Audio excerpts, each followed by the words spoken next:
علی بھی اگلا سوال ہے، میں دیوبندی ہوں لیکن آپ کو کافی سنتا ہوں. مجھے ایک دوست نے اصول کرخی کی تصویر سینڈ کی جس میں لکھا تھا کہ اگر قرآن حکیم کی واضح آیت اور حدیث اب بھی ہمارے امام کے قول کے خلاف ہو تو امام کا قول ہی لیں گے اور قرآن و حدیث کی تعویل کریں گے.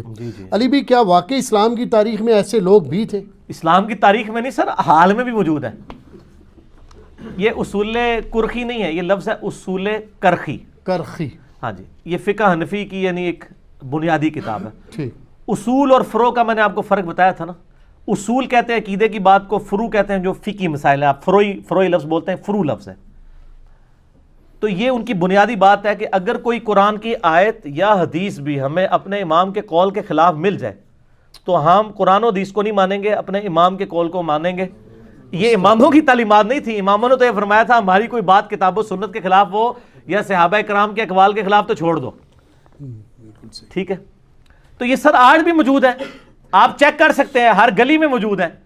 اور اس کا آسان سا طریقہ ہے کہ آپ بڑے بھول پن میں جا کے آپ قرآن کا پہلا صفحہ کھولیں سر، اس میں پڑھیں ایاک نعبد و ایاک نستعین، اے اللہ ہم صرف تیری عبادت کرتے ہیں، صرف تجھی سے دعا مانگتے ہیں. اس کے بعد آپ لوگوں کو یہ سمجھائیں میٹھے انداز میں کہ دیکھیں آپ حضرت علی علیہ السلام کو مدد کے لیے نہ پکاریں. مولا علی علیہ السلام بھی اللہ کو پکارتے تھے. آپ یا علی مدد نہ کہیں بلکہ اللہ کو پکاریں، یا حیو یا قیوم برحمتک استغیث کہیں. تو آپ یہ قرآن پاک کا پہلا صفحہ منوا کے بتا دیں. پاکستان میں کروڑوں لوگ ہیں جو ماننے کے لیے تیار نہیں ہوں گے سر، لاکھوں میں نہیں، کروڑوں میں.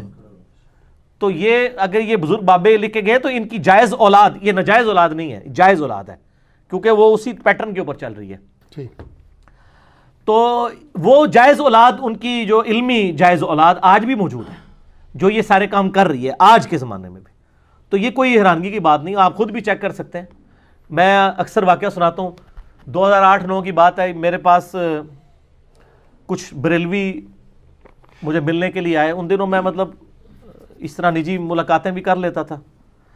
تو مجھے کہنے لگے جی آپ جو ہے نا وہ فتنہ پھیلا رہے ہیں، اہل سنت آپ لکھتے ہیں، یہ آپ اپنا اہل سنت ہٹائیں. میں نے کہا جی کیوں، آپ نے یہ رجسٹر کرایا ہوا اہل سنت؟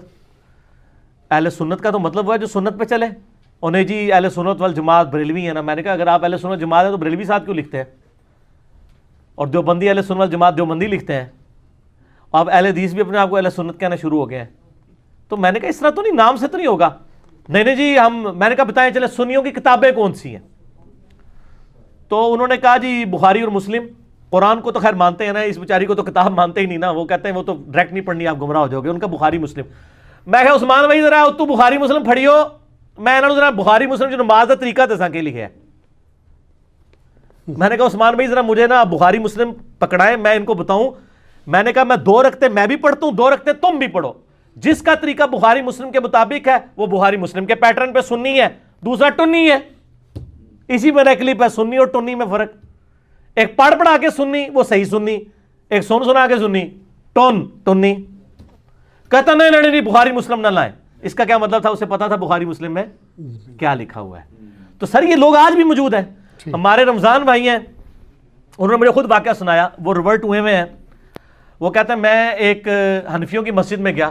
اب بریلوی یا دیوبندی تھا، دونوں ہی حنفی ہیں نا. کہتے ہیں اس نے نا سامنے ڈیسک کے اوپر صحیح مسلم شریف رکھی ہوئی تھی. یہاں تو پڑھی بھی ہوئی ہیں اور پڑھی بھی ہوئی ہیں. ان کے شوکیسوں میں صرف پڑھی ہوتی ہیں، پڑھی ہوئی نہیں ہوتی. کہتے ہیں جیسے ہی نماز پڑھا کے وہ فارغ ہوا نا مولانا، تو کہتے ہیں میں نے کہا سر میرا ایک سوال ہے. کہتا جی کیا؟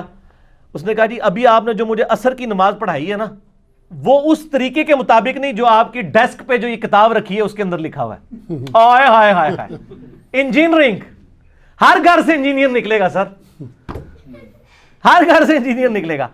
ایڈی بڑی گل یہ دیکھیں، یہ اسی طریقے سے کہ آپ مجھے کہ علی بھائی جو آپ نے ابھی بات کی ہے وہ اس کتاب میں لکھی، مطلب ڈوم مرنا چاہیے یا فوراً توبہ کرنی چاہیے. اب اس کا جواب تو یہ ہونا چاہیے تھا کہ اچھا میں نے جو ابھی نماز پڑھائی ہے اس کتاب میں نہیں لکھی ہوئی، تو مجھے بتاؤ کہ اس کتاب میں کیا طریقہ لکھا ہے. سر اسے بھی پتا تھا کہ طریقہ کچھ اور لکھا ہوا ہے. اس نے وہی واردات کی جو مولویوں کا طریقہ واردات ہوتا ہے. کہتا ہے جی وہ غصے سے کھڑا ہوا اور اپنا جو مسلح تھا نا وہ یوں اس نے جھاڑا ایسے نکال کے. کہتا ہے دیکھو علماء دی توہین کر رہے ہیں، تسی دیکھ رہے ہو. بڑی ڈاڈی شاید مولوی جناب ڈیمو نہیں جس طرح لڑتا جس طرح لڑ جاندے تھے. حالانکہ اس کا جواب یہ ہونا چاہیے تھا کہ اگر میری غلط ہے تو میری، مجھے کتنے لوگ کہتے ہیں نا، میں ان کو کہتا ہوں بتائیں یار کہاں لکھا ہوا ہے، میں ابھی اصلاح کرتا ہوں اپنی، بتائیں. لیکن ریفرنس سے بات کرنی ہے، زبانی کلامی نہیں، یا میری بھی کوئی غلطی بتاتا ہے بتاؤں کہاں کہا کن الفاظ میں کہا بتائیں، ان میں تو جرت نہیں. تو وہ اس طریقے سے وہ بڑی مشکل سے جان بچا کے وہاں سے نکلے.